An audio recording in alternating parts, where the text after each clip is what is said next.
All right, boys and girls, we're going to talk today about division equations. There's no graphite. They're division equations. There we go. We're going to solve and write division equations. Now, we're going to be on page 12 here. Division equations are kind of my favorite, but the models for division equations are a bit strange. So again, we're not using the models to solve them, but I'm just going to show you what a model might look like. So it says solve a divided by 3, and again, written like a fraction, equals 7. A divided by 3 equals 7. A is like a total amount. And we're dividing this total amount into 3 groups. The total divided by 3 equals 7. That means there's going to be 7 in each group. 1, 2, 3, 4, 5, 6, 7. So what we're trying to find is A, which is the total amount in all 3 groups. Well, if there's 7 in one group, there are 7 in the other 2 as well. So that means that A, which is this total divided into 3 groups, if we ungroup them, the total number that we'd have would be 7 times 3, which would be 21. That's the solution, 21. But we're not using models for all of them, only for this one here. So we're also going to use symbols. So I'll show you how to use symbols right now. And we've already seen this again when we did the intro earlier in the unit. So A divided by 3 equals 7. Of course, we're going to do a little barrier here to separate both sides. Both sides are the same. We want to get rid of this divide by 3. So we'll do the opposite, which is multiply by 3. So we're going to multiply both sides kind of like side to side like this. We're not going to do up and down for this one, side to side. Because what happens here, the reason we're doing it side to side is that these 3's cancel out. They're just gone. And we're left with A equals 7 times 3 is just 21. There's our solution. Same one we got with the model. And now we're going to check it. Now, be careful with this because you only want to write the original expression when you're checking. So we're just going to write A divided by 3 equals 7. Where A is 21 divided by 3 equals 7. Now let me just check this. 21 divided by 3 is in fact 7. This one's easy to check. 7 times 7 checks out. A is 21. So again, the difference here is we're still going to use the inverse to solve it. We're still going to do the same thing to both sides. It's just that with division, to undo the division, we're going to multiply kind of side to side like that. All right, let's check out another one. Here we go. We got x divided by 8 equals 9. So we have a total of something. If we divide that total by 8, we get 9. Let's see what that total would be. We got x divided by 8 equals 9. I'm going to do a little barrier here, of course. How do we undo divide by 8? Well, we're going to multiply by 8 on both sides to keep it balanced, to keep it equal. So what happens here is the 8's cancel out. 8 divided by 8 would be 1. Those cancel out. You get x, which is what we want. We want x by itself. Isolate the variable. And 9 times 8 would be 72. I was thinking about that 7 before we even got it. So we're typically going to get an answer that's greater than both numbers because we are multiplying to get that solution. So to check it, we'll start with the original equation without multiplying on each side. X we got was 72 divided by 8. What's 72 divided by 8? Well, that would be 9, right? That would be 9 because 9 times 8 is 72. That checks out. That checks out. All right, feeling good so far. So far, so great. Let's check this one. So same thing. We're going to write down the equation.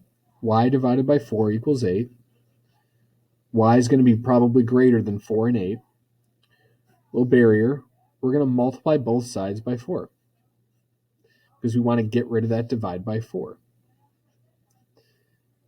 And we do because that 4 and that 4 cancel out, and you're just left with y equals. Well, what's 8 times 4? 8 times 4, 32. So for this equation, let's check it. Y divided by 4 equals 32. Y divided by 4 equals 8. I'm looking up here. I apologize. Y divided by 4 is 8. Y is 32. Divided by 4 equals 8. And just from knowing basic division facts, 32 divided by 4 is 8. So that means that 32 would work. 32 is our solution. And I'm just going to circle that last one too. That's our solution. All right, this one's a little different for a couple of reasons. We have the variable on the other side, which is okay. We also have a decimal in here. Let's see if that changes anything. My guess is that we'll only change one thing very slightly. Let's see here. 30 equals x divided by 8 and 2/10. Now we're gonna multiply on both sides. So because there's a decimal point here, I'm actually going to multiply using the parentheses like that. Multiply this side by 8.2. Okay. So I only use the parentheses because we have a decimal here. The 8 and 2/10 cancels out. This we might have to do off to the side because I'm not sure what that would be. So off to the side in this little margin here, I'm going to do 30 times 8 and 2/10. See what we get. 2 times 0 is 0. 2 times 3 is 6. Placeholder 0. 8 times 0 is 0. 8 times 3 is 24. When we add these together, we get 2,460, but we do need one decimal place. It should be 246.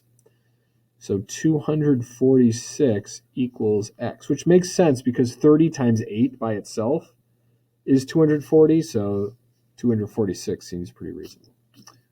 All right, let's check this out here. Let's check to make sure. Let's do the original equation. 30 equals x divided by 8.2. Instead of x, we'll put 246 divided by 8.2. Now, since we did the work off to the side, we showed that 8 and 2/10 times 30 is 246. That means that 246 divided by 8 and 2/10, if you go backwards, would be 30. That checks out. And it makes sense because like 8 goes into 240 30 times, and these numbers are very close to those numbers. Okay. Now let's take a look. So that's our solution there, 246. All right, let's take a look at this division one down here. Now with division, this is what a 6th grade division equation will look like. It'd be a good idea to jot this down. It's going to be a variable divided by a part equals another part. So it doesn't matter what order you put the numbers. It doesn't matter. Okay? So variable divided by a part equals another part. The weight of an object on the moon is 1/6 that of its weight on Earth. Okay? If an object weighs 35 pounds on the moon, write and solve a division equation to find its weight on Earth.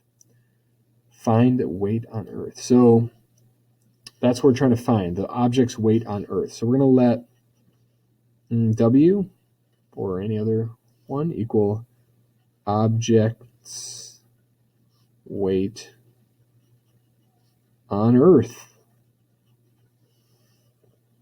Okay. All right, so let's write and solve it. So we know we're going to start with the variable on top. It's going to be W divided by something. This one's tricky because it's got that 1/6 in there. Now, when you see a fraction like that with a division equation, that means divide it by 6. Okay, so to find 1/6 of the weight, just like 1/2 would be divided by 2, 1/3 would be divided by 3. 1/6 means divide the weight by 6. When you divide the weight by 6, you would get 35 pounds. So again, when you see a fraction there, that fraction's telling you to divide. That's what it would look like. All right, so let's solve it. So we have w divided by a part equals another part. Doesn't matter what order those numbers go in really, but we'll divide by the fraction like that. So to get rid of that divide by 6, I'm going to multiply by 6 on both sides, just like that. These 6's cancel out, and we're left with w equals whatever 35 times 6 is. I'm going to do that off to the side here. 35 times 6. 6 times 5 is 30. 6 times 3 is 18, plus 3 is 210. So if it weighs 210 pounds on Earth, it'll only weigh 35 pounds on the moon. Seems like a dramatic difference. All right, let's check that out. So we'll write our original equation. W divided by 6 equals 35. And let's check 210. Let's see if 210 works. 210 divided by 6 equals 35. And if I was curious, I'm just going to put that in there. I'm going to put the 210 in the box, top in the box, divided by 6. 6 goes into 210 3 times. 3 times 6 is 18. 6 goes into 35 times. So you do get 35 as the quotient. So that means both sides are equal to 35, which means we've checked it. So what's the object's weight on Earth? It's 210 pounds. So the answer would be the object, it's just one object, weighs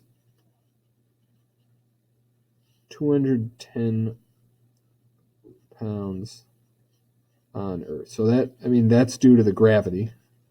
I'm not sure if that number is exactly correct, but if it's 1/6 the weight, that means there's 6 times more pressure on you on Earth than there is on the moon. All right. So I guess anything, if you take anything divided by 6, you'll get its weight on the moon. All right, let's try a few more of these. Division equations. So I'm going to write this helpful hint again. The variable divided by the part equals the other part. Nathan picked a total of 60 apples in 1/3 of an hour. There's that fraction again that we're going to use to divide by. Not the fraction, but a number in the fraction.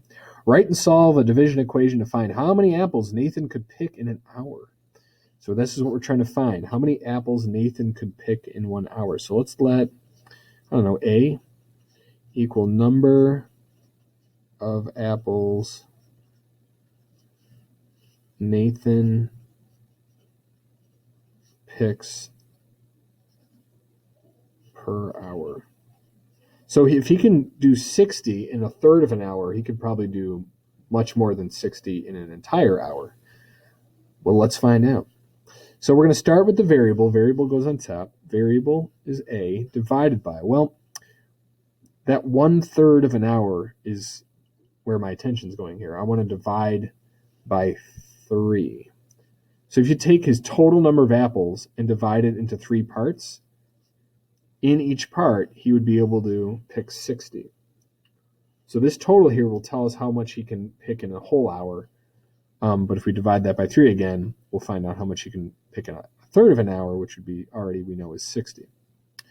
So let's find out what A would be, the total. To get A, we're going to undo divide by 3 by multiplying by 3 on both sides. The 3's will cancel out.